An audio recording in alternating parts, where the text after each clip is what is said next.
Hey, what is up guys, Matt Cooper here, aka MODC Architecture. Today's video I'm going to be going through my portfolio presentation from my Term 1 jury, final jury. We call it jury, either jury or crit, whatever. And I'll be showing my portfolio from its initial development, from the initial research, site, etc. through to the current concept where we're at now, which will now be developed into Term 2 and Term 3 this year, which I will be showing you guys as well. Obviously later down the line because I haven't done it yet, but eventually I'll show that review. I'm going to be doing a video as well explaining the portfolio in more depth if you guys would like. So the idea of the project, it's all about towers this year for me, so I'm really excited to do that. I need to create something quite interesting and I'm hoping that I've got a good base sort of starting point to do that. But yeah, enjoy the video guys. The current name I've given to my project is the Renewable Theme Park. The premise of the project is a vertical theme park whose other primary function is to produce power via renewable resources on the Battersea Power Station site. I felt it was relevant to Battersea since the area is lacking entertainment programs and wanted to restart the Battersea Station engine essentially. My research has looked into a few ideas which have taken a backseat for now, and I'm currently experimenting with how I can elevate the experience of my concept through the architecture of the tower. I initially had a few ideas in mind in terms of site in Battersea, which included the power station, the park, Patmore Estate development and Clapham Town development. However, ultimately this led me to selecting Battersea Power Station as my site through various bits of research.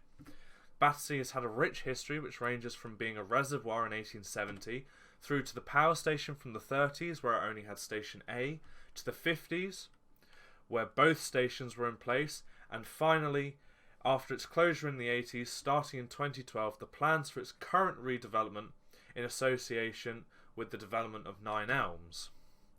Despite the current redevelopment, there were many proposals which were planned to go ahead. For example, in 1983 a theme park was proposed, in 1993 a Parkview area was proposed, and even a football stadium in 2012 in association with Chelsea Football Club. Due to some of these works starting, the structure of the power station has rusted, which has made the current construction of the proposal which is taking place now more difficult. The current programme in the surrounding context consists of healthcare, residential, office and park spaces. However, hotel and market spaces are under development too. From this, I noticed there was a lack of entertainment in the area, so I wanted to research into London and look at theme parks, and apart from Winter Wonderland, which is temporary, there are no entertainment facilities manifesting in a theme park typology across the capital, only really showing up in museums predominantly, but aquariums, zoos, ski slopes, castles and craft centres. I explored the site and saw firsthand the damages, specifically to the chimney, which are Grade 2 listed, so must be protected or restored dependent on their condition. From all the construction I wasn't able to really see the travel routes to the site that well. However, I researched into it and saw the potential for train, vehicle, pedestrian and even boating access to the site. Battersea was once one of the tallest areas in London, however has since fallen behind, with London now reaching over 300 metres with the Shard. I see this project as an opportunity to reinstate the power station as a powerful piece of architecture as it was once known when the power station was initially built. This is the left side of the drawing zoomed in and the right side of the drawing zoomed in. The initial site research and my current interest led me to this program idea of having primarily an entertainment facility via a theme park and an esports arena, with the alternative program being a stadium space for gaming competitions. I'm interested in sustainability too, so I wanted to tie that element in with the educational element. In regards to sustainability, I believe education is important. Currently, worldwide, too much CO2 is being produced as per this diagram. Focusing on England, London is a large contributor to England's carbon output at 30.3 million tonnes a year. However, London has an ambitious plan to go carbon zero by 2050, and I would like my tower to contribute to that through education. The current statistics on recognition of climate change are low. However, people need to also understand the seriousness of climate change, and those numbers are even lower. The statistics have improved through being educated by the government. However, I believe there's a difference between being educated and actively learning. Through research, it is my understanding that entertainment is one of the best forms of education. This is because of an increase in dopamine and reduction in stress levels, for example. So from this initial research, I created a diagram showing what spaces I wanted my building to have. Entertainment parks get millions of visitors and generate billions of dollars in revenue per year, as per the statistics of 2019, and during COVID these numbers have decreased around 30%, which is far lower than I thought they would. I thought they would have been terrible. However, theme parks and entertainment facilities as a whole have held up well during the coronavirus outbreak. I wanted to grasp the market and divide the entertainment parks into amusement, theme and water parks, with esports entertainment, observatories and museums being included too.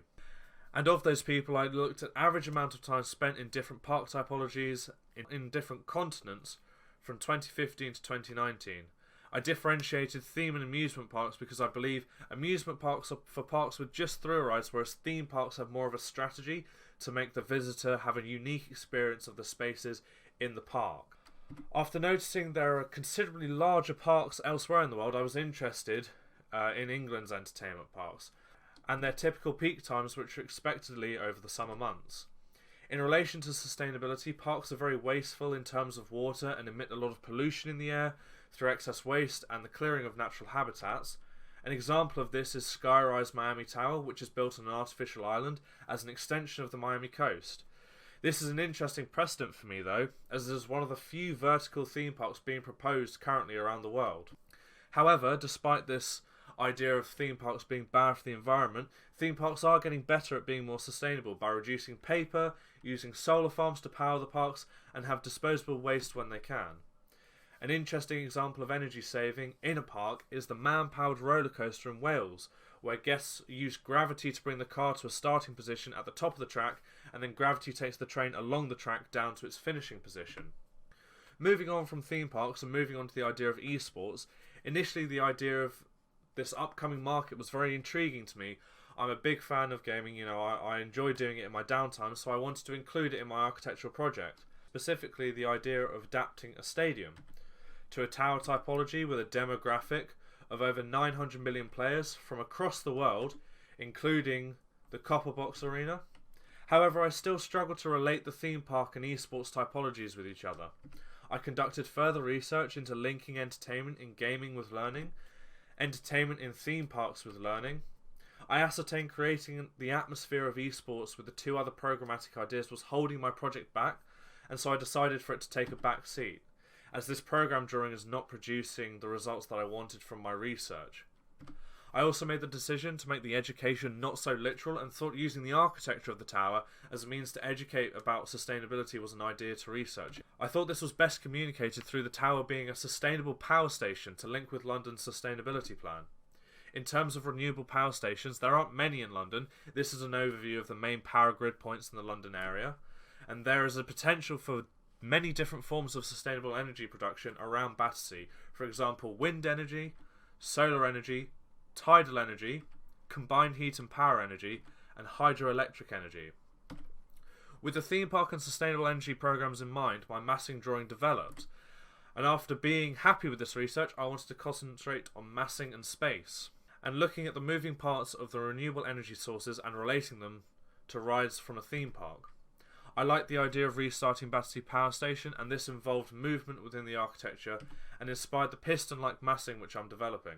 I wanted to describe the interior atmosphere with the theme park being integrated into this piston-like movement, and confirming the idea of keeping the chimneys and renewing Battersea as a source of energy production. The movement of the architecture inspired me to use the moving masses to build up a space to form different spatial experiences, and the interior conditions of those spaces are shown here.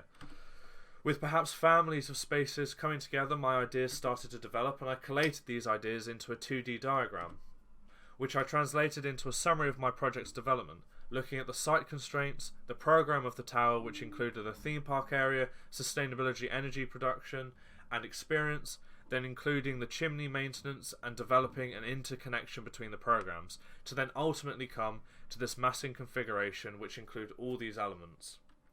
This massing configuration can also move freely into different configurations as discussed previously. Hopefully you guys enjoyed that. Sorry it was a bit quick. I had to get through all of it, otherwise the video could have been like half an hour long, and I didn't want that for this initial look at my portfolio. I will do a video obviously if you guys want on my portfolio explained in a little bit more depth. But yeah guys, that is about it for today's video. Thank you so much for watching. Leave a like if you enjoyed it and subscribe if you're new around here. And if you have any feedback about my portfolio, please do leave it in the comments below. I'm always open to some constructive criticism or any positive feedback you have about it. Just let me know. I'll be so happy with any comment. But yeah, thank you guys for watching, and I'll see you in the next one. Peace.